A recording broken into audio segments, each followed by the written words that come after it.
Je suis avec Siem qui est venue me donner des cours de cuisine orientale parce que je voulais absolument bien cuisiner, mais je n'avais pas les recettes. Donc là, on va faire une shorba, c'est ça? C'est ça. Donc je vous transférerai la recette pour ceux qui, bon, je pense que la plupart connaissent, mais je vous la remarquerai quand même.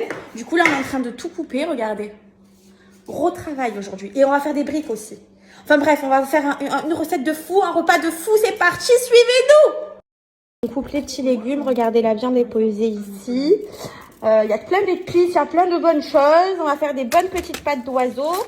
J'ai fait chauffer les pommes de terre déjà. Hier. De tomates. Ouais. Et on met un peu de... C'est trop bon. Et là, on va mettre les épices et après, on va recouvrir d'eau.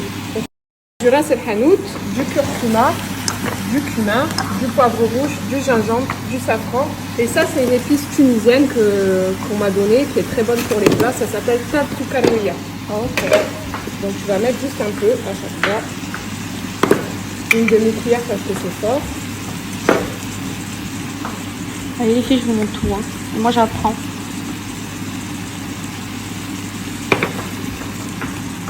Alors, quand on cuisine orientale, il faut...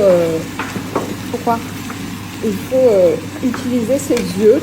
Donc, on ne peut pas dire 30 grammes, 40 grammes. Ouais. Voilà, tu vois, chaque fois, c'est une demi-cuillère. Ok. Voilà. Là, on va mettre le gingembre. De toute façon, s'il y a un peu plus, c'est pas grave. Et là, on va terminer avec le safran. Et après, on va recouvrir d'eau. Voilà. C'est beau. Les oignons. Je mets l'huile? L'huile. On va mettre les épices et le persil. Et on va laisser un peu mariner. Olé. Le persil. C'est bon. On met le persil. Voilà. Et après, moi, je vais mélanger puisqu'il y a de l'huile d'olive. Et on va laisser reposer un peu. Okay.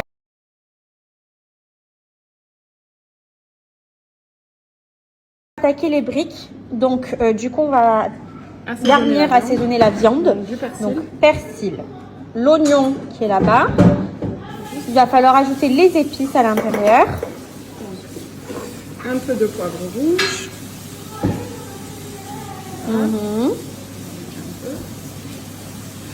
Du sel. Tu te sers toujours d'une grande cuillère, comme ça tu sais exactement. Un peu de cumin. Ok. Pas trop, parce qu'il y a des gens qui n'aiment pas le cumin. De l'ail en poudre.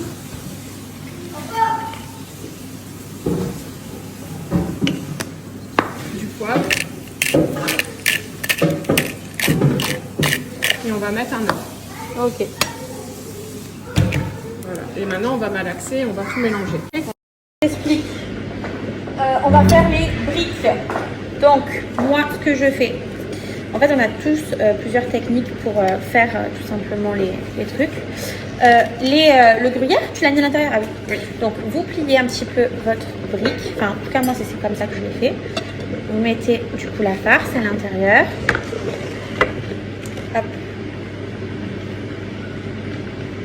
Donc là, la farce est mise. On ajoute un petit morceau de kiri pour faire fondre. Et ensuite, moi, j'attaque comme ça.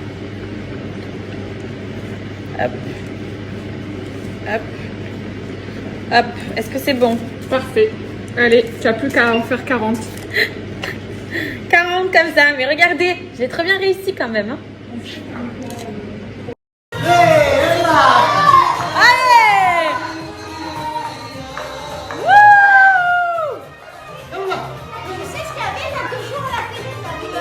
Comment tu vas faire chauffer les briques? J'ai fait moi les briques et maintenant vous les faire chauffer. Regardez tout ce que j'ai fait. Triangle et tout, bien.